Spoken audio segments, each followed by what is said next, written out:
விஜய் அவர்களுடைய பாசிட்டிவிட்டி என்னன்னா அவர் அரசியல் படுத்த ஆரம்பிச்சாரு. யார் அரசியல் படுத்த ஆரம்பிச்சாரு? 18 வயசுல இருந்து ஒரு 25-30 வயசு இருக்கக்கூடிய யங்ஸ்டர்ஸ் அரசியல் படுத்துறாரு.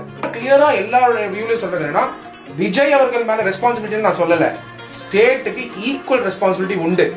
Question is, did you approve the campaign plan of Vijay based on mass gathering and crowd management guidelines issued by Ministry of Home Affairs, Government of India? Vijay அவர்கள் டிலே ஆகி வந்தாரு. விஜய் அவர்கள் கிளம்பிட்டாருன்னு மட்டும்தான் நியூஸ் ஸ்ப்ரெட் ஆயிட்டு இருக்கு. Delay ஏன் வந்திருப்பாரு? அவரா வந்திருக்க வாய்ப்புகள் கம்மி. ஏன்னா ஜென்ரலாவே ஒரு எல்லா மீட்டிங்கும் டைம் காமிச்சிட்டு இருந்தாரு. He seems to be on time. Trend இருக்கும்ல, லேட்டா வர லீடர்ஸ் எப்படி வருவாங்கன்னு நம்மளுக்கு பார்த்திருக்கோம். But he generally was on time. நடந்ததுக்கு முன்னாடி நிறைய எபிசோட்ஸ் நடந்திருக்கு, சில எபிசோட்ஸ் நடந்திருக்கு. அதுல எல்லாத்துலயும் இப்படிதான் நடக்குதா இல்ல இதுக்கு மட்டும் தான் அப்படி நடக்குதா நீங்க பார்க்கணும். இதுதான் இண்டிபெண்டன்ட் ப்ராப். Why இவ்வளவு அர்ஜென்சி? Why rapid action இருக்குது எல்லாமே? நீங்க rapid action இல்லைன்னே சொல்ல முடியாது. சிஎம் அவர்கள் வந்து இமீடியட்டா நைட்டே கிளம்பி போறாரு கரூருக்கு. பார்ட்டி ஃபங்க்ஷன் எல்லாருமே அங்க போறாங்க. ஒரு இடத்துல மைன்ஸ் வந்து இல்லீகலா நடக்குது.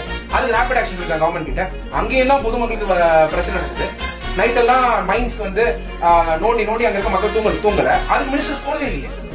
இன்னைக்கு மக்கள் இங்க ஸ்டாம்பீட்ல இறந்துட்டாங்கன்னும் போது இவ்வளவு ரேபிட் ஆக்ஷன் வைங்கிற கேள்விய டெஃபினட்டா தாவேகாவுடைய வழக்கறிஞர்கள் ரைஸ் பண்ணதான் செய்வாங்க.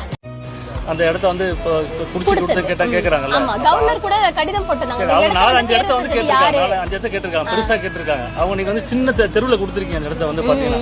விஜய் வந்து புதுசா வந்து கூட்டம் போடல, 5வது மாடு போடுறாரு. அப்ப கூட்டம் சேரும் தெரியல உங்களுக்கு. அதை விட முன்ன சந்தேகம் பாத்தீங்கன்னா, அவ்வளவு அவசரத்துல பாத்தீங்கன்னா நீங்க 41 பேருக்கும் இந்த உடல் போஸ்ட்மார்ட்டம் பண்றீங்க. நீங்க எப்படிதான் பண்ண முடியுமா? 6 மணிக்கு மேல பண்ணக்கூடாதுன்னு சட்டத்துல இடம் இருக்குல்ல, நீங்க அதிசயம் பண்ண முடியுமா? அதெல்லாம் வந்து சந்தேகத்தை இருக்குல்ல பாத்தீங்கன்னா உங்களுக்கு. லெட்டர் எழுதி வச்சவர் பாத்தீங்கன்னா இறந்து போயிருக்காரு இந்த தாவேகால இருக்கவரு. செந்தில் பாலாஜி தான் சொல்றாரு. அப்ப செந்தில் பாலாஜி விசாரிக்க கூப்பிட்டுன்றேன். புரியுதா இல்ல உங்களுக்கு? அதெல்லாம் ரொம்ப நீங்க வேற புடிச்சு போத்தீங்கன்னா ஸ்டாலின் குடும்பம் தான் நிக்கும். இது அரசாங்கம் முழுசா பொறுப்பு எடுத்துக்கிறாங்க. 41 பேர் உயிர் சும்மா ஒண்ணும் கிடையாது. பாத்தீங்கன்னா உங்களுக்கு எவ்வளவு பெரிய தப்புமா இந்த மாதிரி நடக்கும்னு ஒரு விசாரணை வந்தாதான் தெரியும். அதுக்கு முன்னாடியே பாத்தீங்கன்னா நீங்க தாவேகாரர்களாம் மிரட்டி பார்க்க கூடாது. அது பயப்படலாம் கூடாதுங்க. அதெல்லாம் இறங்கிட்டா பயப்படக்கூடாது. உள்ள பிடிச்சி போற என்ன பண்ற போறாங்க? அதிகபட்சம் நீங்க உயிர் எடுத்துருவாங்களா? பயப்படக்கூடாது.